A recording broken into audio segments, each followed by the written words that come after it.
राजवीर ने लिया मिशा के गुनहगारों से बदला। राजवीर का बदला देखकर कांप गया पूरा शहर। राजवीर और इश्की के बीच हुआ पहला किस। हेलो अर्णव जी, राजवीर ने उन लड़कों की जमानत करवा दी है। क्या? लेकिन तुमने ऐसा कैसे होने दिया? तुम जानते हो ना कि अब राजवीर उनका क्या हश्र करेगा। मैं क्या, कोई भी राजवीर को नहीं रोक सकता। आप जानते हैं ना, राजवीर सिंघानिया को रोकना किसी के भी बस की बात नहीं है। शहर से दूर पुलिस को कुछ बॉडीज के टुकड़े मिले हैं। जांच के बाद पता चला है कि 4 लड़कों को मारकर किसी ने बड़ी ही बेरहमी से उनकी बॉडी के टुकड़े टुकड़े कर दिए और पूरे जंगल में फैला दिए। मृतकों की पहचान भी की जा चुकी है। टीवी पर ये खबर देखते ही अर्णव के पांव के तले जमीन खिसक गई कि तभी राजवीर घर में दाखिल हुआ और अर्णव को इग्नोर करके सीधा अपने कमरे की ओर जाने लगा। तुमने उन लड़कों के साथ क्या किया है? क्यों उनकी जमानत करवाई थी? ताकि मैं उन्हें खुद सजा दे सकूं। आखिर तुम होते कौन हो उन्हें सजा देने वाले? सजा देने का हक कानून का है, तुम्हारा नहीं। राजवीर सिंघानिया अपने दुश्मनों को खुद सजा देता है। अर्णव ने चिल्लाते हुए कहा, मैं उन्हें खुद देख लेता। आप देख लेते? आप तब कहां थे जब मिशा के साथ ये सब हो रहा था? आप कैसे बाप हैं जिसकी बेटी पूरी रात घर नहीं आई और उससे भनक तक नहीं हुई? मिशा के साथ जो भी हुआ उसके जिम्मेदार आप हैं। चुप हो जाओ राजवीर, ये मत भूलो कि तुम किससे बात कर रहे हो। हाँ, बहुत अच्छे से जानता हूँ मैं किससे बात कर रहा हूँ। आप ना उस वक्त कुछ कर पाए थे, ना आज कुछ कर पाए हैं। राजवीर की बातों में अर्णव को सुन्न कर दिया था। अतीत के कुछ पुराने जख्म एक बार फिर से हरे हो गए थे। आगे ना अब राजवीर ने कुछ कहा और ना ही अर्णव ने। राजवीर मिशा के कमरे की तरफ बढ़ गया। अब तक सबको पता चल चुका था कि राजवीर ने मिशा के साथ हैवानियत करने वालों को मौत की नींद सुला दिया है। राजवीर को देखते ही मिशा उससे लिपट गई और फूट फूट कर रोने लगी। तुमने ही कहा था ना कि उनके टुकड़े टुकड़े कर दूं। अब तुम भी खुद को संभालो और ये सब एक बुरे सपने की तरह भूलने की कोशिश करो। और मैं वादा करता हूँ कि आज के बाद कोई तुम्हारी तरफ आंख उठाकर भी कोई नहीं देखेगा। मिशा को समझाकर राजवीर अपने रूम में गया। मन में हजारों सवाल लिए इश्की ने हिम्मत करके राजवीर से पूछा, ये सब उन लड़कों के साथ आपने किया है ना? हाँ, तुमने ही मुझे डेविल कहा था ना। डेविल यही करता है। हमेशा एक बात याद रखना इश्की, अगर कोई मेरे किसी अपने पर नजर भी डालेगा तो मैं उसे जिंदा नहीं छोड़ूंगा। और ये सुनकर इश्की कुछ कह पाती इससे पहले ही राजवीर ने उसके होठों पर अपने होठ रखकर उससे चुप करवा दिया। अचानक हुई इस किस ने इश्की को शॉक्ड कर दिया। इससे पहले कि वो कुछ समझ पाती, राजवीर ने उसे कसकर अपनी बाहों में जकड़ लिया और इंटेंसली किस करने लगा। इश्की ने भी अपनी आंखें बंद कर ली और राजवीर की करीबी को महसूस करने लगी। राजवीर की किस इतनी इंटेंस थी कि इश्की को सांस लेने में प्रॉब्लम हुई, जिसे देखते ही राजवीर ने इश्की को छोड़ दिया और इश्की काफी शर्मा गई। उसने राजवीर के सीने पर अपना मुंह छिपा लिया और कुछ देर बाद राजवीर ऑफिस के लिए निकल गया। सिंघानिया हाउस में कुछ स्पेशल गेस्ट्स आए। ये स्पेशल गेस्ट थे अर्णव का एक दोस्त और उसका बेटा। अर्णव अपने खास मेहमानों के साथ बातें कर रहा था कि तभी अर्णव के दोस्त के बेटे अमन की नजर इश्की पर पड़ी। इश्की को देखते ही अमन उसकी खूबसूरती में खो गया। उसकी आंखें इश्की पर ही ठहर गई और वो मन में बोला, ब्यूटीफुल, ये इतनी खूबसूरत लड़की कौन है?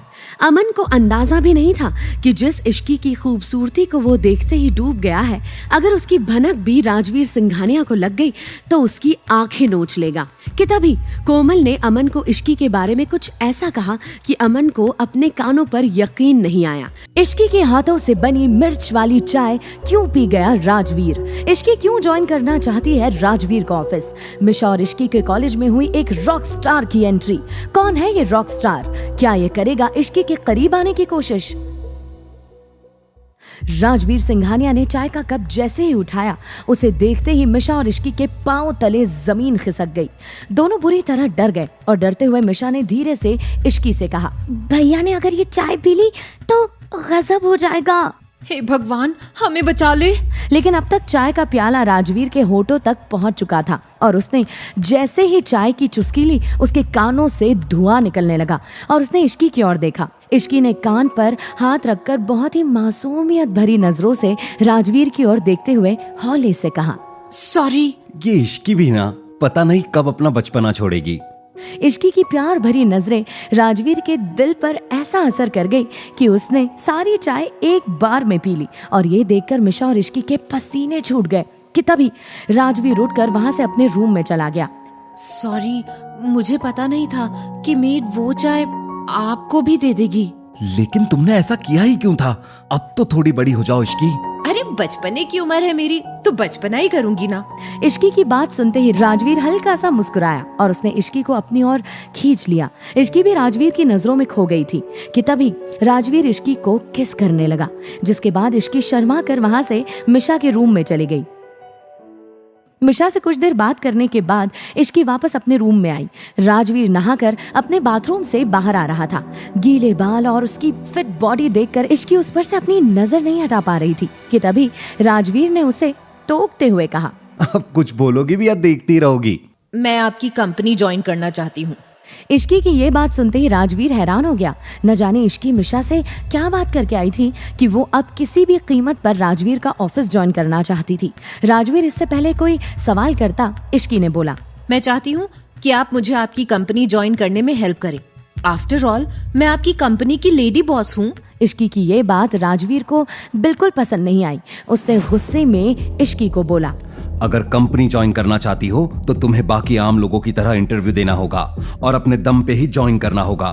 मेरी बीवी होने का मतलब ये नहीं है कि तुम्हें मेरे नाम से नौकरी मिल जाएगी। मैं इस कंपनी में तुम्हारी कोई हेल्प नहीं कर सकता हूँ। लेकिन इस कंपनी पर मेरा भी तो हक है ना। नहीं इश्की, तुम्हें सब अपनी काबिलियत से हासिल करना होगा। इश्की ने सोचा भी नहीं था कि राजवीर उसके साथ ऐसा करेगा, क्योंकि उसे लगने लगा था कि राजवीर उसके लिए किसी भी हद तक जा सकता है। और तभी इश्की का चेहरा देखते हुए राजवीर ने इश्की का हाथ पकड़ लिया और उसे लेकर बेड पर लेट गया और कुछ ही देर में दोनों सो गए। अगले दिन सुबह इश्की और मिशा कॉलेज के लिए निकले। जैसे ही वो कॉलेज की कैंटीन में गए तो उन्होंने देखा कि एक टेबल को 2 लड़कियों ने घेरा हुआ है। तभी इश्की ने एक स्टूडेंट से पूछा, ये वहाँ इतनी भीड़ क्यों है? हंसते हुए उस स्टूडेंट ने बताया कि हमारे कॉलेज में रेहान मेहरा ने एडमिशन लिया है। रेहान मेहरा? ये कौन है?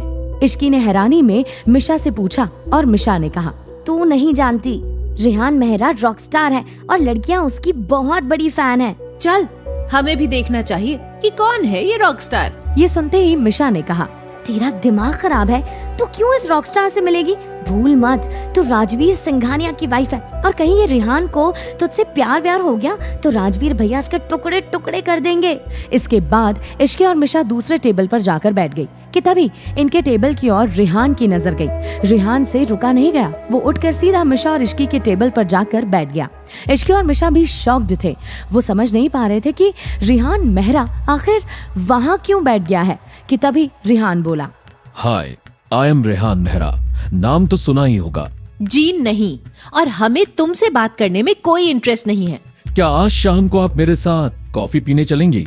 मैंने जब से आपको देखा है बस अपनी नजरें नहीं हटा पा रहा हूँ। शायद लोग इसे ही लव एट फर्स्ट साइट बोलते हैं। चलो ना कॉफी पीने। कि तभी मिशा ने बोला, बिल्कुल नहीं। और इश्की ये सुनकर जोर से हंसने लगी। क्या रेहान आना चाहता है इश्की के करीब? क्यों इश्की किसी भी कीमत पर करना चाहती है राजवीर का ऑफिस ज्वाइन? क्या राजवीर नहीं चाहता है कि इश्की ज्वाइन करे उसका ऑफिस? ये सब जानने के लिए सुनिए इसका फुल एपिसोड सुनने के लिए डिस्क्रिप्शन में दी गई लिंक पर क्लिक कीजिए और वीडियो में पूछे गए सवाल का जवाब देना ना भूले, जिसका जवाब आपको उसी फुल एपिसोड में मिलेगा। कमेंट करने वाले 10 लकी विनर्स को मिलेगा 500 कॉइंस। तो सुनते रहिए डेविल से शादी, सिर्फ पॉकेट FM ऐप पर। Download now.